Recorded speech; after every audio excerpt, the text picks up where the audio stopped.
Ruined my mother's life for good and I don't regret it. This happened when I was 14 and I'm really only telling this story to get some things off my chest. My mother was never the best but I had managed for the first few after her divorce. At 7, she called me a mistake for being the only child she didn't plan for. She seemed to be disappointed in everything I did. At 9, she had forgotten my birthday and tried to claim that we celebrated it. When I turned 12, she started drinking and was with a new guy. At first, I thought he was a pretty nice guy. He always seemed extra nice to me until he wasn't. When my mother started drinking, all hell broke loose. She slowly stopped paying for hot water so she could buy alcohol, so I was forced to boil water so we could take baths and wash clothes.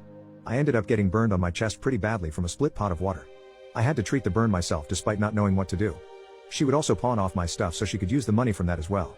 Eventually, she cheated on her boyfriend with a girl, Lily. Lily was awful. She and the guy got into fights a lot since he had to stay at the house and couldn't move anywhere. There were times when I had to lock my little sisters in their room so they wouldn't see what was happening. Then I would have to clean up blood and broken glass. I was only 12 at the time. He eventually left after a very bad fight. I thought things would get better, but I couldn't have been more wrong. Since he was gone, Lily was mad she didn't have a punching bag anymore. So turned on me instead. She would instigate me or just simply start a fight. Most of the time, it ended with me pinned to the floor and my mother just watching along. My mom would even seem proud of Lily for beating up her child. This went on for a year until my mother decided to abandon the house we were in to go follow her girlfriend to Virginia. We lived in a motel and my mother and Lily got hooked on substances. Eventually, we couldn't even pay for the motel anymore. We were homeless.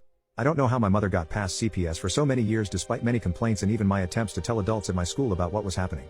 That entire time, my father didn't know what was going on. She kept telling him that me and my sisters didn't want to talk to him.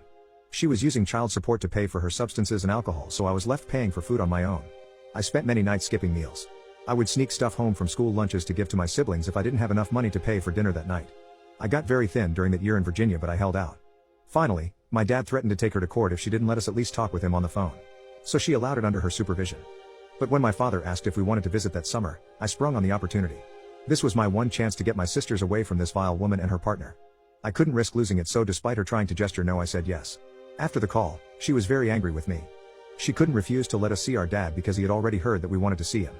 So that summer, she dropped us off with my father. Let's just say the state we were in was not a pretty sight for him. We all had our heads shaved by that time. We were malnourished and looked very small compared to normal children. My father said nothing at first, but as soon as we got back to his home state, he started asking us questions. I told him the whole story and how I didn't want to go back with her. My intention was to just get my father to take me and my siblings in. Karma bit my mother in the tail.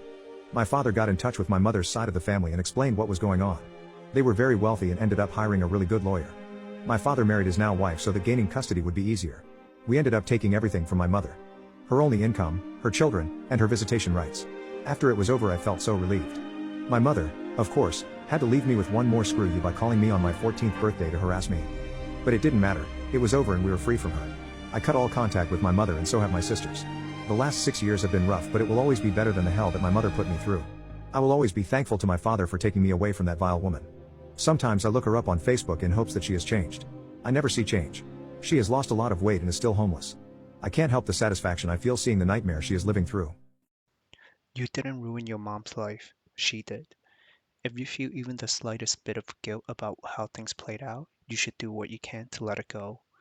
I'm glad you're out and you and your sister are doing okay.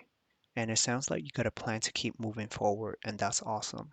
I'm sorry you have to go through all of that, but I'm glad you're in a better place now.